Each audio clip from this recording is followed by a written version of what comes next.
mga agricultural products, tumataas ang presyo dahil dyan sa tara system na yan. Kasi ipapasa lahat dun sa hanggang sa consumer eh. Di ba?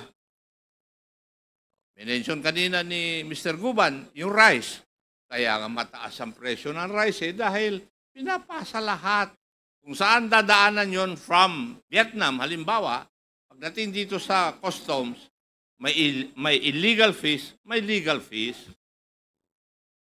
Tara yun eh, yung illegal. Tapos, ipapasa naman ng mga importer doon sa wholesaler. Yung wholesaler, ipapasa sa retailer. Down the line. Kaya, kung hindi maalis yung sistema na yan, ay yung presyo pa rin nandyan. Now, would you agree with that, Mr. Guban and Mr. Taguba? Yes po, Your Honor. Yes po, Your Honor.